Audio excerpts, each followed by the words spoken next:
Welcome to We Are North Texas, a podcast brought to you by the University of North Texas system that focuses on innovation, compassion, ideas, and accomplishments in our home region of Dallas-Fort Worth.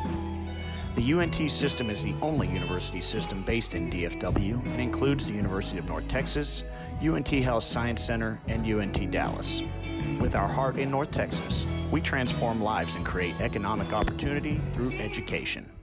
Welcome to the We Are North Texas podcast. I am Paul Corliss, Chief Communications Officer for the University of North Texas System. Today's going to be a fun conversation. With me today is the creator of KTCK, The Ticket, first all-sports radio station in North Texas that has developed a cult-like following in 25-plus years of dominating local ratings. I started listening when I was in college as a delivery driver back in the day. The Fort Worth Star-Telegram recently referred to him as one of the most significant figures in the history of sports media in Texas.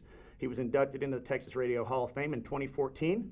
And last January, he shocked listeners when he retired from The Ticket on, I believe, January 6th. And now he's back at the forefront of sports media in DFW with a new podcast for The Athletic titled Square One with Mike Rhyner. And he has a new documentary covering his unique career that debuts at the Granada Theater on September 16th.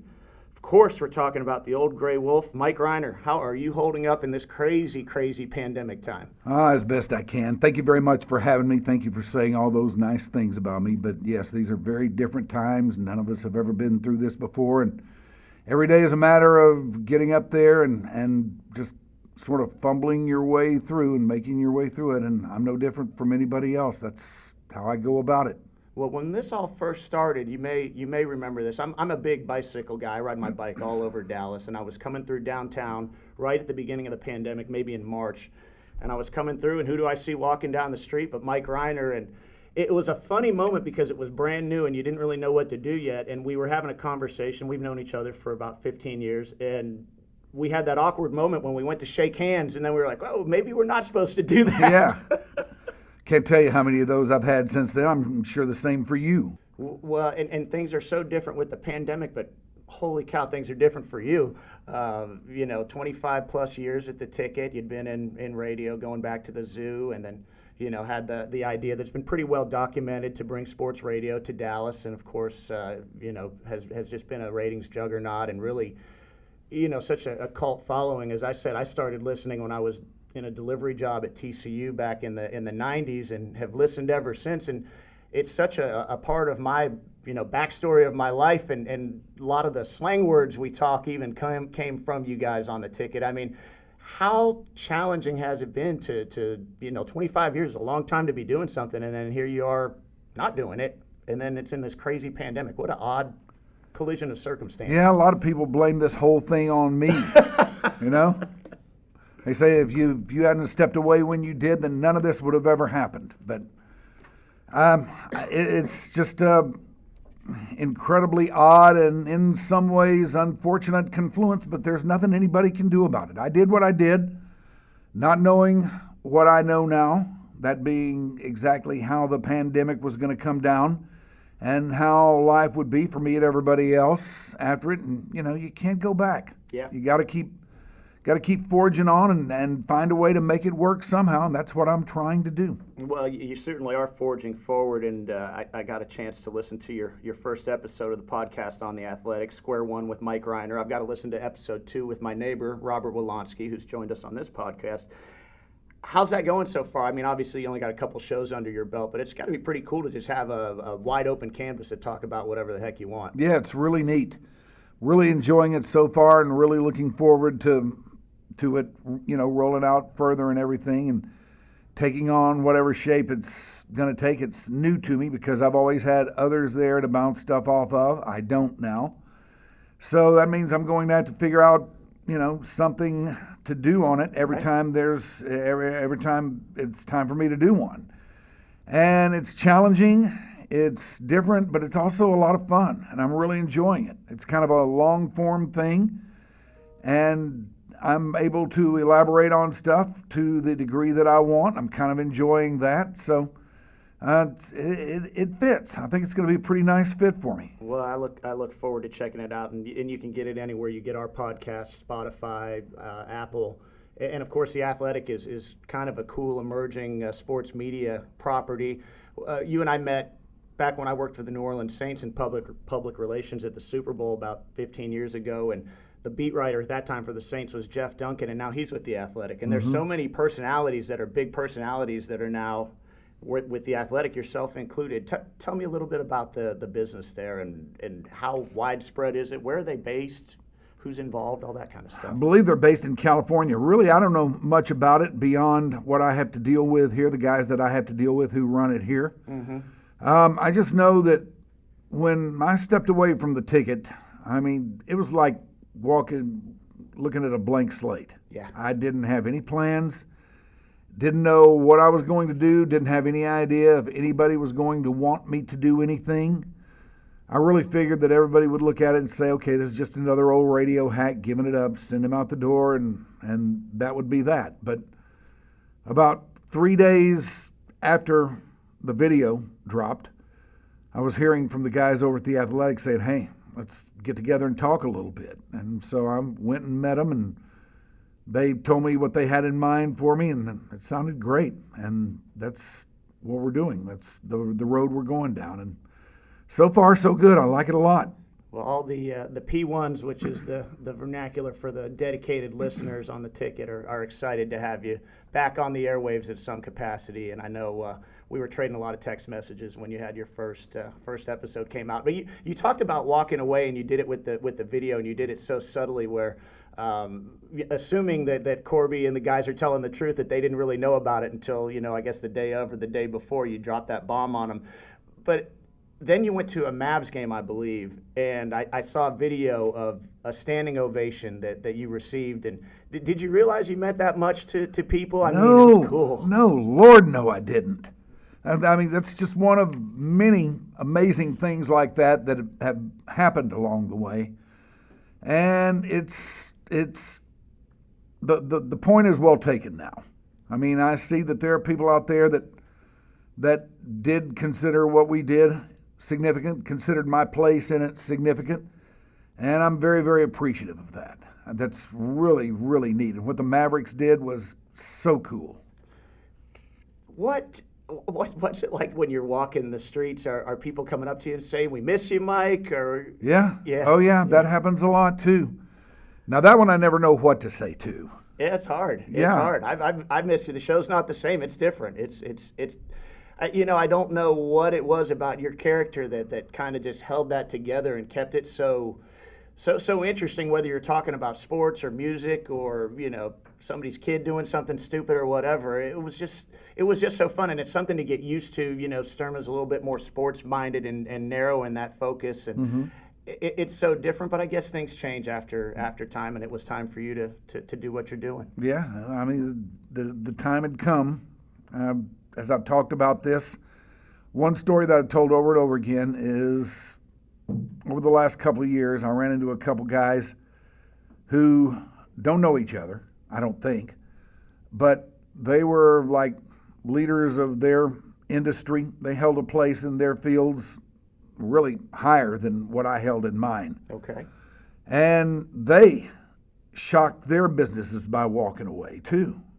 And I would, they were big listeners of the show. I'd see them and say hi to them and everything. And I ran into one and got to talking to him about that. And I said, how did you know when it was time for you to go? And he just looked at me and shook his head and said, Mike, I just did. And when it's time for you, you will know too. And he explained the process to me. And then a few months later, I ran into the other guy and had the same conversation with him. And they both kind of got to it from different avenues, but they wound up in the same place of when it's time for you, you'll know. Right. And now I see what they were talking about. There was so much documentation of the start of the ticket when the radio station turned 25, and you and I were talking about a mutual friend who played a pretty big role, Spence Kendrick, who I got to know from him coming to see my band. I didn't realize he was a guy that, helped raise money to get that thing off the ground. That starting it from scratch like that. Can you talk a little bit about that? Because I think it's fascinating. It was, you and couple of our UNT friends, Craig Miller and George Dunham hanging out up in the press box at Rangers game and just shooting the breeze. But take us through kind of, the birth process there of the ticket. And if you can, come back to walking away from something that you started from scratch like that. Well, as far as getting it started, we were hanging around in the press box at Ranger games. It was mainly me, Junior, and Greg Williams. Sure. And George would show up from time to time, but I really never got to know him that well. But we would hang around up there, and our whole focus was on making each other laugh while the game was going on. And I got to watching the reaction over a period of time of the others around us. And it was very, very mixed. Some hated it and made that known. Others didn't and were paying attention. And before long, they would move down where they could get a little closer to it and hear it a little bit better. And, it was interesting to me because the thing was that they were reacting to us. And that made me think, I think there's something in play here, but I don't know what. And I don't know what I would do with it. Well, along about that time, sports radio was starting to burgeon all across the land, but there was none here. And I would go on vacations with the family to Chicago and Boston, Seattle, some other places. They had sports radio there. And I would listen to it there. Really, that's kind of all I wanted to do. I would have been happy to just go up there and listen, but the little woman and the kid had other ideas, so I didn't get to do it all the time. But I listened to it enough, and I got to thinking, okay, well, why do we not have that?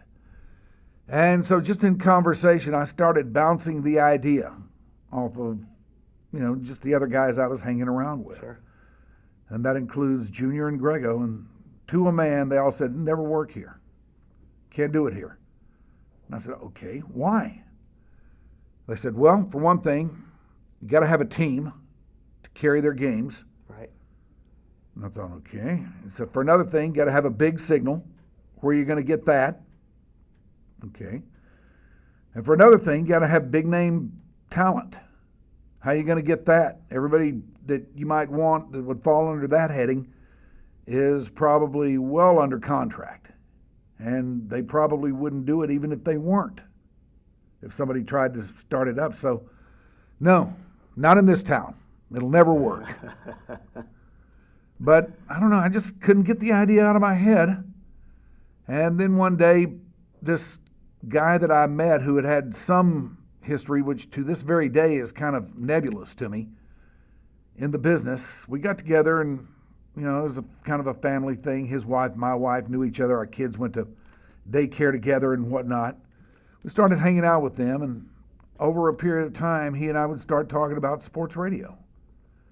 And why there was not any around here. And I guess without knowing what I was doing, I painted a fairly convincing picture that it might work. Because one day I got a call from him, and he said, hey, let's get together for lunch. And I said, why? He said, because I got a guy that I think wants to play sports radio. And I said, oh, okay. And we got together at the Dixie House in Lakewood, and we sat for about 3 hours. And the conversation began with him saying, tell me everything we've ever talked about regarding sports radio. Okay. And I spent the next 3 hours talking. He spent the next 3 hours writing stuff down on a legal pad. And then told me, I think I got a guy who wants to do this. And a couple days later, he called me and got together with that guy. And that guy was Spence Kendrick. Amazing. Yeah. And we just formed a troika, and it went from there. It's so cool. It's such an interesting story. And you're a radio buff like me. So I give you my background with my dad. My dad is an Ohio guy and a Cleveland fan in sports. And we moved to Chicago. And my dad and we would sit in the driveway because that's where we got the best signal in the car. And we would listen to Pete Franklin, who was a sports talk guy in Cleveland. Of course. And it was such an interesting era for radio in Chicago that I would say maybe the closest thing to what you guys do, there was a channel called The Loop in Chicago where they had some really funny guys. There's a guy named Steve Dahl who I don't know if you're familiar with Oh, yeah. him, but he Very would go familiar with on, him. talk about his family, talk about his life, be wide open. And really, to me, I think maybe what drew me to you guys in particular is that's what your show was. You guys were talking about your day-to-day life. In your experience with radio, obviously you started out at the zoo when you were younger. Did you ever envision kind of having this conversational type of thing, or did that just happen? No, I never envisioned it back then. But the thing that really drew me into that idea was Howard Stern. Okay, makes sense. When Howard Stern came into the market here in Dallas, I can't describe to you what an impact he had on things. I mean, everybody just shut down. Whatever they were trying to do, if they had a wacky morning show, they said, don't do anything, just go in there and play records. That was their way to combat Howard Stern. Sure, be the counter to that. Yeah, and Howard came in here and just began dominating the market right away like he does everywhere else. And the guy was just so incredibly great. I would tape his show every day and listen to it at night. And I can't tell you what a huge influence Howard was on me, and when the ticket started to formulate what I wanted it to be. That makes sense. I wanted it to be that kind of thing. I knew we couldn't do what Howard did. Nobody can. But we could borrow from him in form, if not necessarily content. Right. Yeah, and you get to know, Howard and the other characters, Robin and whoever, Stuttering John. It's been a while since I've listened, so I don't know who's still Fred, there. Jackie, yeah, all those guys. That's right. And you guys kind of got the same thing going. And what was amazing with the ticket too was, the chemistry not only on your show but crossing over to other shows. And then people have been there forever, right? People have been there since day one. You didn't change personnel. I have to think that helped with the chemistry. Yeah, it helped a lot. We didn't change because it is the best gig any of us will ever have. And most of us were smart enough to know that. Most of us were smart enough to know that even though some of us had some close calls with going elsewhere, what we had at the ticket was so strong and it couldn't be duplicated anywhere else, that even if we did that for more money or more this, more that, more whatever, we were going to go over there and it was not going to be like what we had at the ticket. Mm-hmm. We had the best of everything at the ticket. So why leave? Yeah. Well, and I'm being a little selfish talking about the ticket just because I've loved it so much. I have one question for you, then I'm going to move on topics, but probably my favorite type of segment. I don't mind at all. Oh, I appreciate that. It's fun for me. I love the compound. I love when you guys would just let loose and maybe the alcohol's flowing a little bit. And no, it definitely was flowing. Those types of shows just slayed me. What were your favorite shows or favorite moments over the years? What are some things that jump out to you? Well, plenty of compounds do. Super Bowls do as well. We always had great times at all the Super Bowls together. Just any situation where we were all there and everybody was hanging out. Everybody would go out and party because, nobody had to go home or anything like that. Right. You weren't shackled to the things that you're normally shackled to while you were here. Anytime that we could get anybody together, then that was the best for me. Yeah. Because everybody was there and you just never knew who was going to be on at any given time and where it was going to go. And you got the real stories from the night before. If somebody made a scene or did something stupid, you got to hear about it and you just started laughing. Oh yeah. Nothing was off limits. So fun. Well, part of why I reached out to you was, we're obviously connected to UNT here, and there's a UNT graduate. And by the way, we had Mark Follow on recently, one of the early crew members at the Hardline. He's a day oneer. Yeah, we talked about him actually going to finish his degree at UNT, which he hadn't done. Mm-hmm. But I digress. What led me to reaching out to you was I was reading about this new documentary, which, let me get the title correct, Not in This Town, as you just said, The Improbable Rise of the Old Gray Wolf. And it's produced and I guess written by a UNT graduate, Crystal Vasquez, who I think used to do traffic on the hard line. How did that all come together? And Crystal was around up there in a lot of different capacities over the years.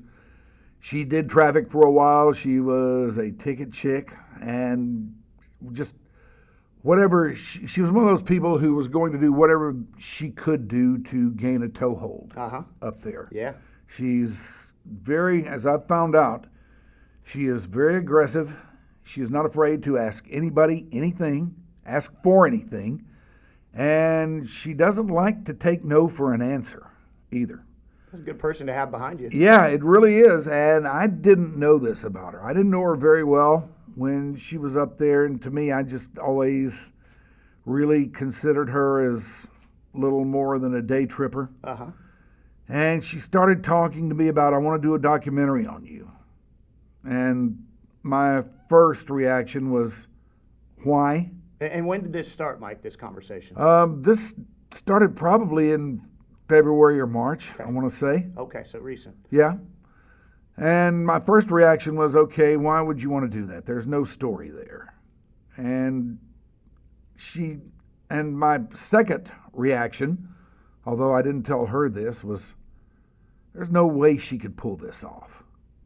But she stayed after me and was badgering me so much about it. Like I say, she won't take no for an answer. Love it. And finally I said, okay, I'll just get her up here, answer a few questions, and that'll be that. You know, nothing will happen with it. I guess she'll get whatever she wants, and we'll go on our way here. And you're just talking, just talking casually, or is this on camera? How are you speaking to her at this phase? I don't know. It was more just kind of a groundbreaking type thing where she was just asking some questions, and I don't remember it being on camera or anything like that. Gotcha. That came later. Okay. But I don't know, I did that with her, and I thought that would be it. Well, she stayed after it and said, okay, I want to do the same thing we did the other day, except this time I do want to get on camera. And I said, oh, God, okay. And so we did it, and I thought, okay, surely this is it. But no, she said, all right, you know what you did in the D Magazine story? Because D Magazine did a thing on me where... Yeah, that's a great story. Did Tim Rogers? That was Zach Crane. Okay, Zach Crane. The great Zach Crane. Yeah, he is that. awesome. Yeah. He rode all over Oak Cliff with you. And yeah. It's cool. And I thought, okay, maybe I need to pitch that to her. And so I did. That we'll go around and everything. And I don't know, somewhere in there the switch flipped, and I saw that she was dead serious about this and that she was working her ass off on, can I say that here? Yeah, you can say that. Okay, she was working her ass off on it. And that kind of caused me to get with the program, and once I did that, I was all in. We took the tour around there just like I did with Zach, and it's started to develop. And a few weeks ago, I saw some of the actual video that she shot, and I really think people are going to like it. So how far back does it go, Mike? Well, there are a lot of pictures and stuff of me as kid. Got you with those glasses and that photo with the flat top. Oh yeah. Oh yeah. You get to see me in all of my dorkdom. There are a lot of pictures from the zoo days, and it's pretty comprehensive. It goes all the way back. I gave her access to everything I have. And it's debuting at the Granada Theater. Yes. With you doing a little Q&A afterwards. I think the dates are the September 16th and 17th. That's correct. And there will be a Q&A afterward. And I'm pretty excited about it now, because from what I really like what I've seen. Silly question to have to ask, but how's the Granada going to handle crowd-wise? You know, you and I were talking about music gigs and how weird it is right now. I mean, I love seeing music at the Granada. I can't do it right now. Yeah. How are they going to do that, just so the people listening to our show understand how it's going to be laid out? Well, everything will be spaced. Everything will be distanced. There won't be a full house. I believe there will be a half house or maybe even less than that there. So it's not going to be the kind of scene at Granada that you usually get for a show. Not going to be anything like that memorable night when I saw Little Feat there a few years ago. Oh, man. But we'll make do with what we've got. It'll be a good time. I think they've rescheduled the Drive-By Truckers show I was supposed to see twice now, so we'll get up there. It was funny, our band's last show before the pandemic was the St. Patrick's Day parade day at the Sundown at Granada. I think all the other bands had canceled and they got down their list to us, and we got to play out there that day. But you know, you do the band thing too, which is so cool, and you know, I love talking music with you. Petty Theft, you been playing much lately? Some. Most of our gigs have gotten canceled.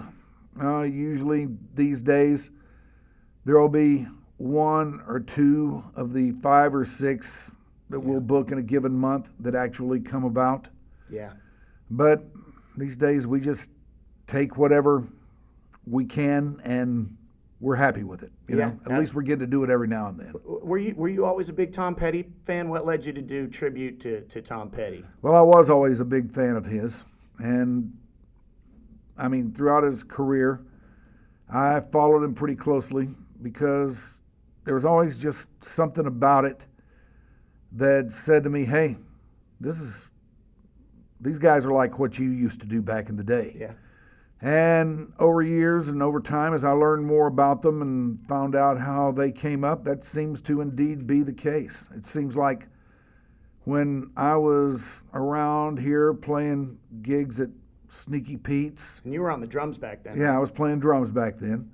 Sneaky Pete's and I Gotcha and all these other venues that I used to play in the 70s. When I was doing that here, he was over there in Gainesville, Florida, doing pretty much the same thing. Yeah, yeah. And I don't know, I just picked up on that seemingly invisible thread in his music early on, and there was just something about it that seemed like there was this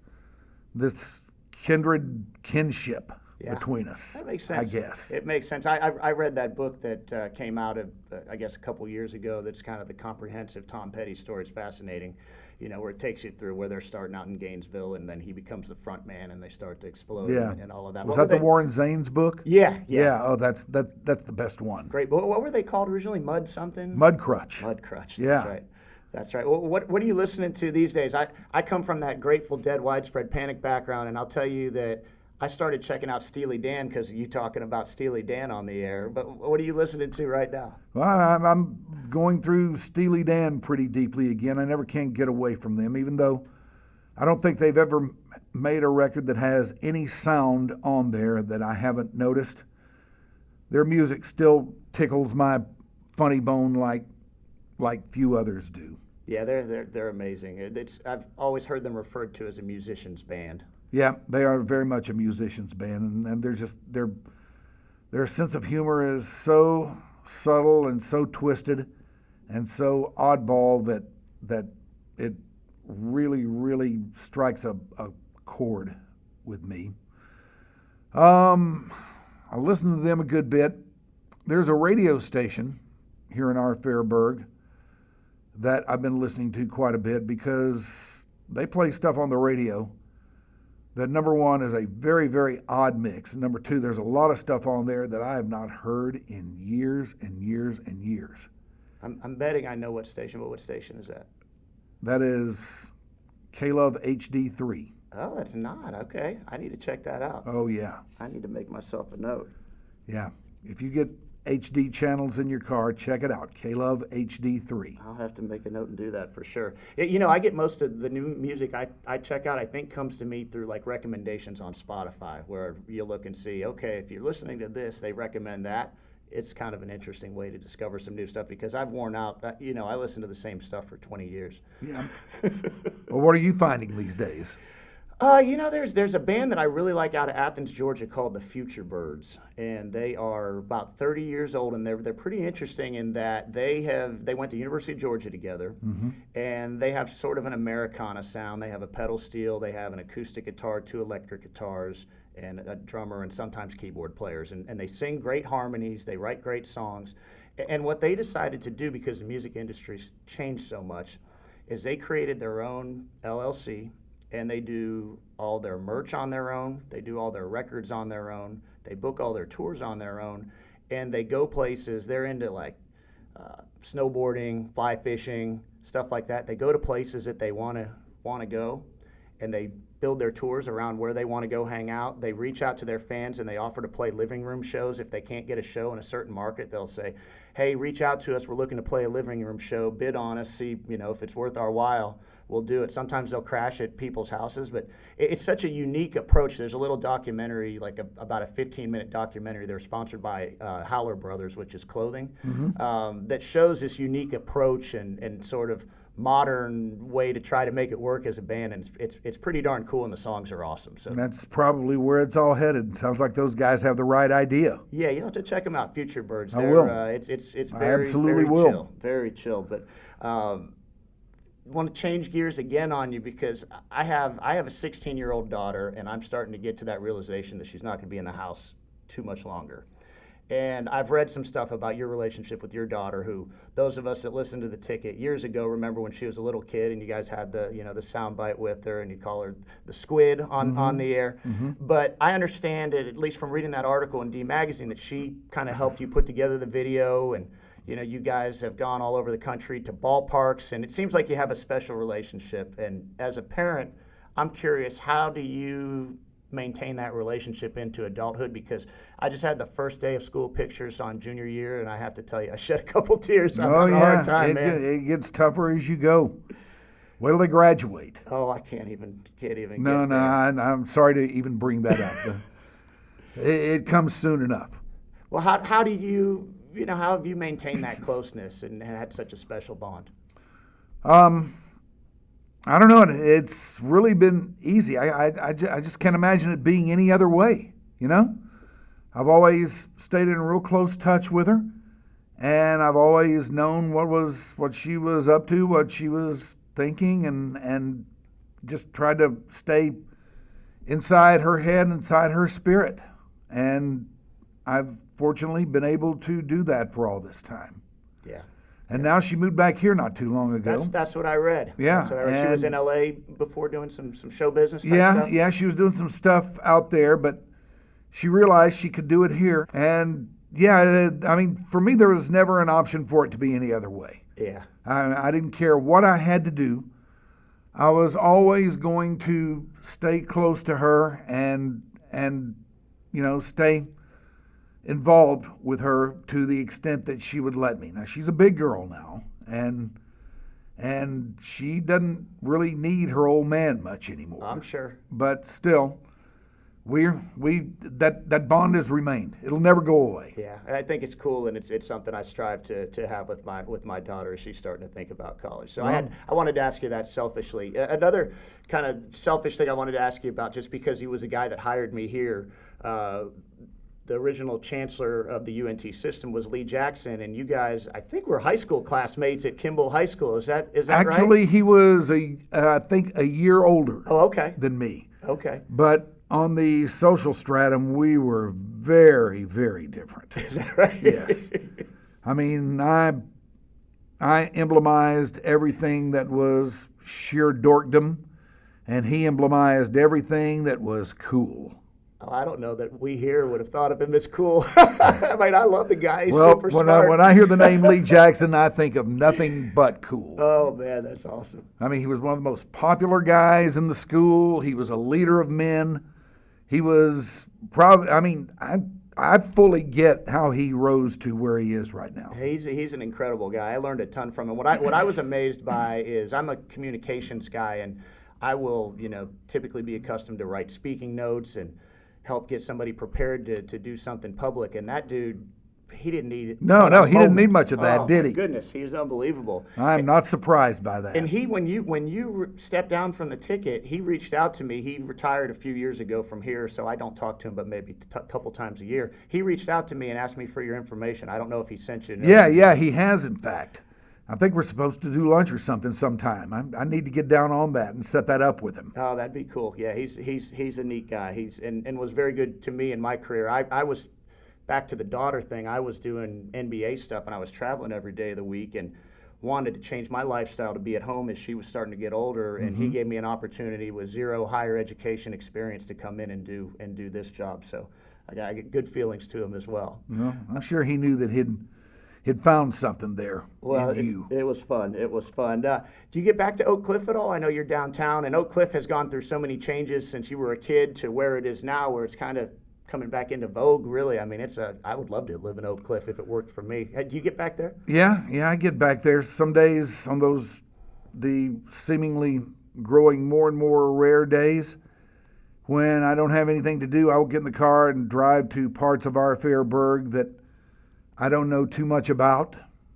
And I know virtually everything there is to know about Oak Cliff, but still, sometimes those travels will take me over that way. Good. So, yeah, I have a pretty good feel for what's going on over there these days. Well, hopefully we get the whole city and the whole area back running live again with the pandemic. I don't want to take too much of your time, so I did want to come to just this last question that's maybe a philosophical question is, what do you want your legacy to be? Go from talking about the neighborhood to heavy stuff. I want my legacy to be one of a guy who treated people right, a guy who was concerned about making his little corner of the world a better place for those who intersected with it, and who gave people something that they could use, something that they valued, something they liked. That's what I would like to be. Well, man, if my interactions and experiences with you over the years are any indication, you're doing well on that legacy. So, well, I hope so. Well, Mike, thanks so much for coming down the street and coming to spend time with us, especially as busy as you are with everything going on. Well, it's not like it was a whole lot of trouble for me. It's probably all of about, I don't know, maybe 1,000 steps, if that.